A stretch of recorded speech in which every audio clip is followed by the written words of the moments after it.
A quiet street, a calm night. Everything seemed normal until a car pulled up beside Susan Lee Wolfe. In a matter of seconds, a man emerged, threw a coat over her head, and forced her into the vehicle. The passenger door opened, revealing another person inside. But who were they? What followed was a terrifying ordeal that ended with Susan's lifeless body being discovered the next morning. She had been sexually assaulted, strangled, and shot in a crime so calculated and brutal that it left investigators and the community reeling. Was this an attack carefully planned by someone who knew her, or was Susan the victim of a random act of violence? As the investigation unfolded, detectives faced a series of challenges, but decades later, a breakthrough would finally link a suspect to the crime. Yet, even with an arrest, questions remain.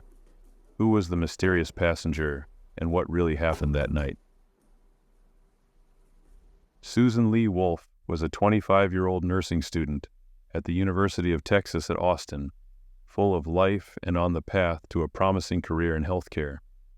Known for her unyielding dedication to her studies and her compassionate nature, Susan was someone who many believed would go on to make significant contributions to the healthcare field.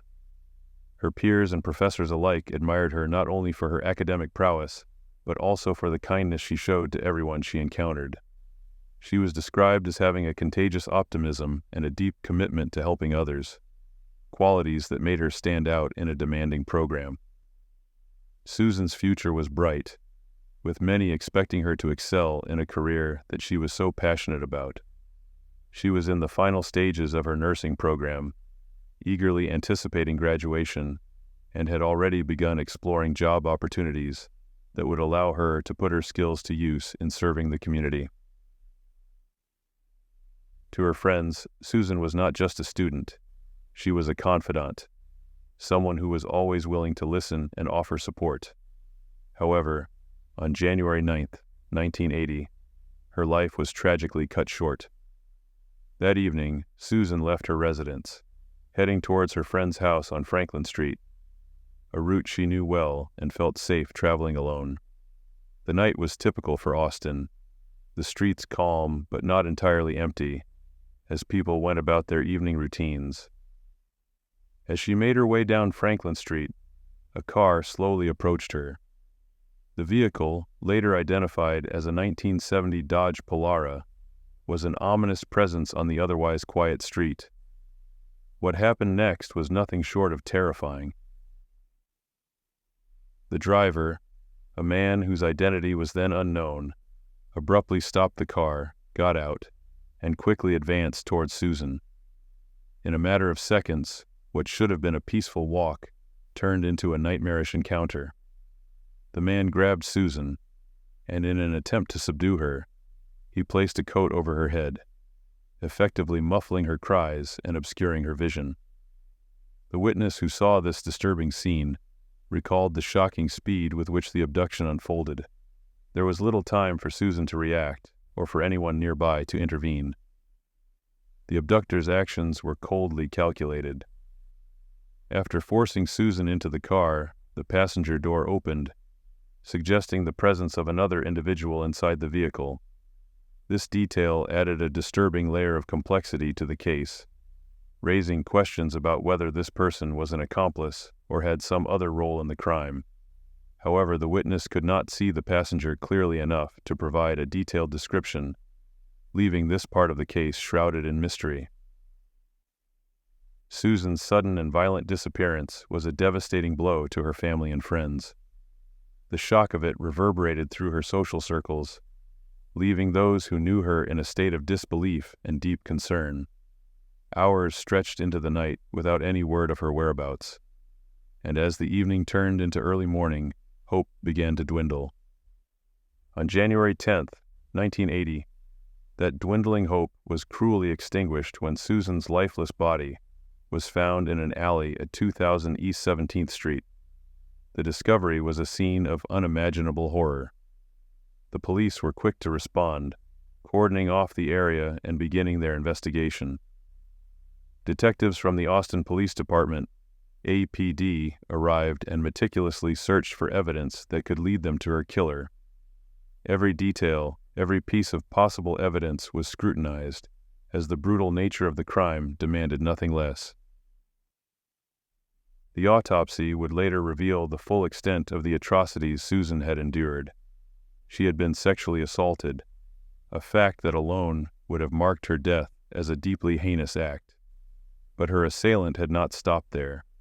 Susan had been strangled with a ligature, a method that indicated a deliberate and prolonged effort to ensure her death. Finally, she had been shot in the head, a final, cold act of violence that confirmed the killer's intent to leave no room for survival. The precision and brutality of the crime led investigators to believe that this was not the work of an inexperienced criminal. The action suggested a methodical approach, possibly by someone who had committed similar crimes before, or who was deeply determined to eliminate any chance that Susan might survive and later identify her attacker.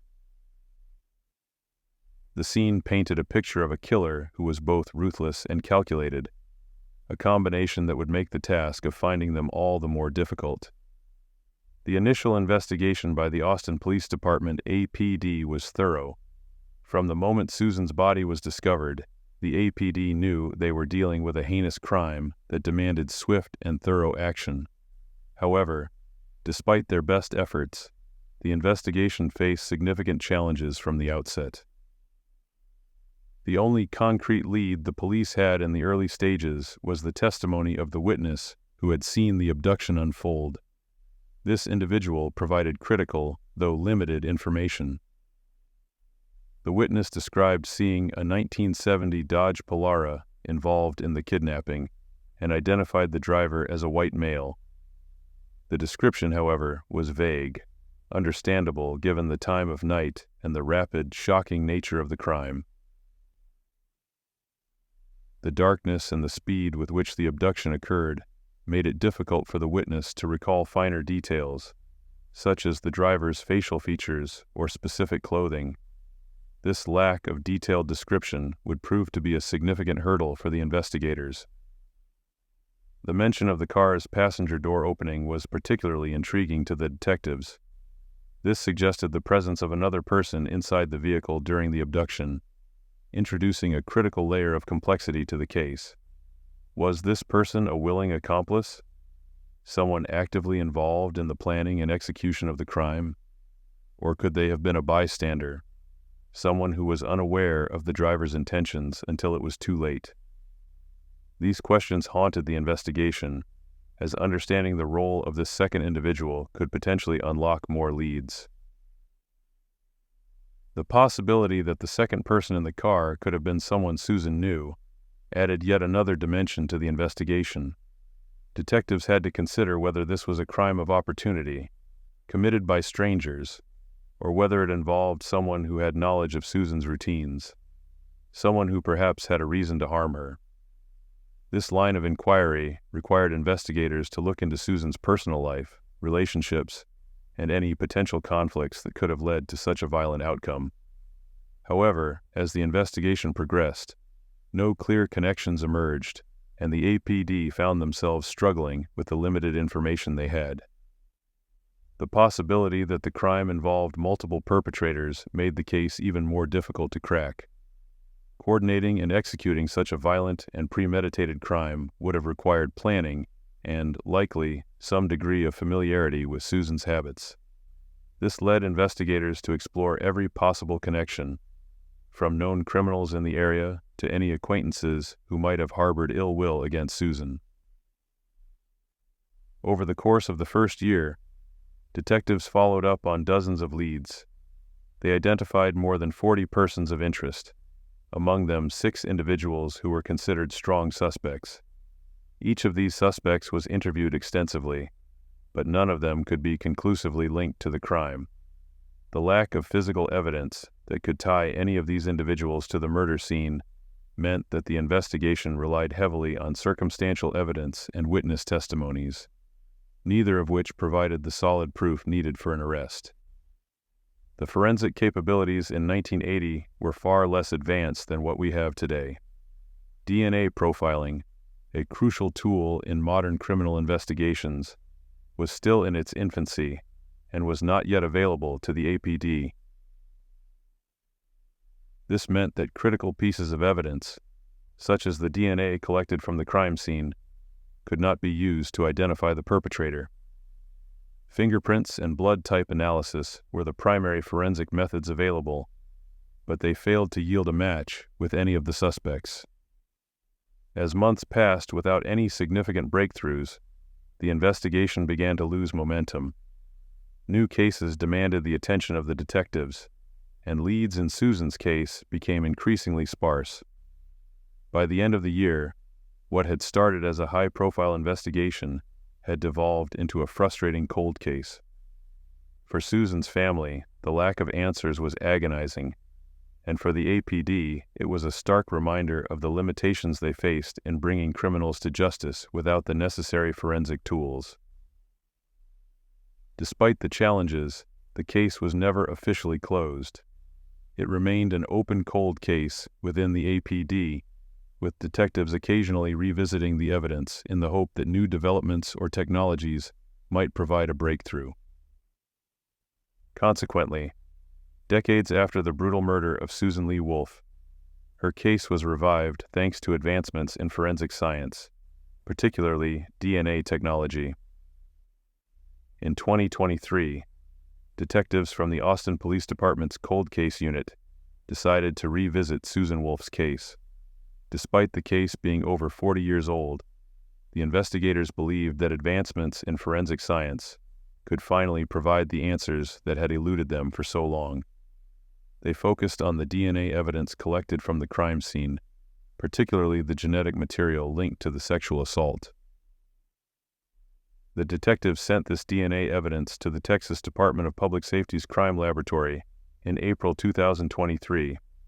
This marked a pivotal moment in the case, as it opened the door to using the Combined DNA Index System, CODIS, a national database containing DNA profiles from convicted offenders, unsolved crime scene evidence, and missing persons.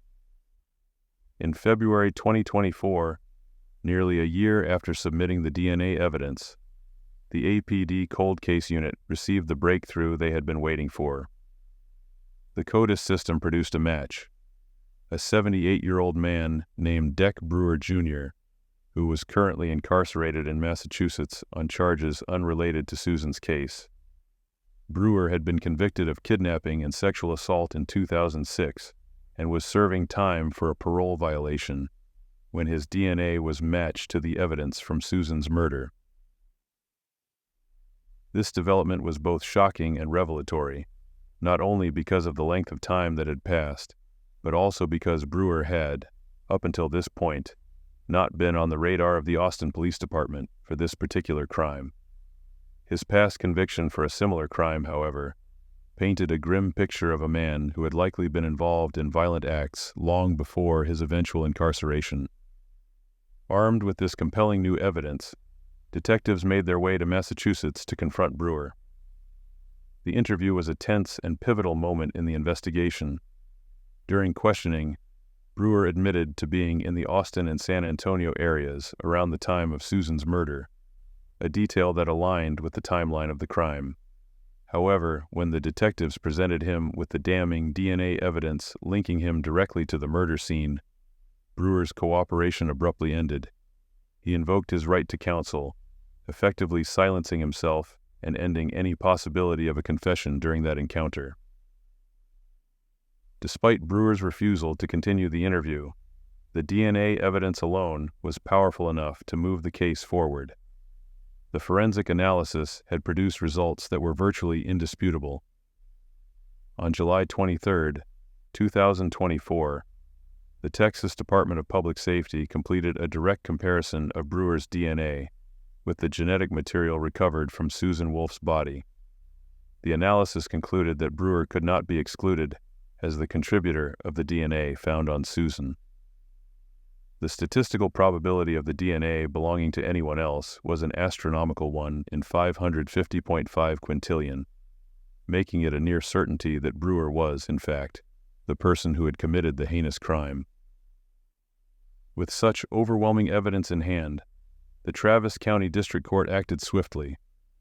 On August 14, 2024, a warrant was issued for Brewer's arrest, officially charging him with the murder of Susan Lee Wolfe.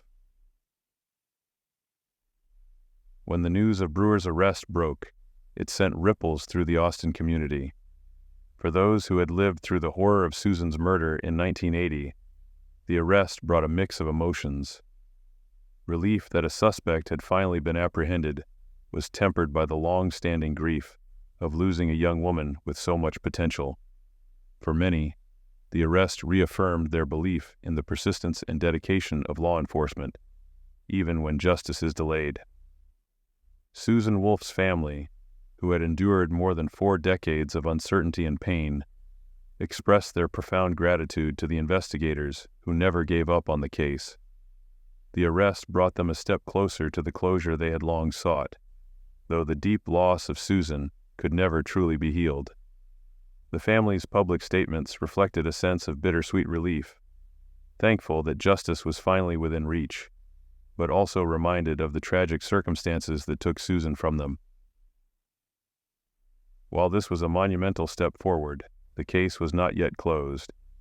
Investigators still sought to identify and locate the passenger who was reportedly in the car during Susan's abduction.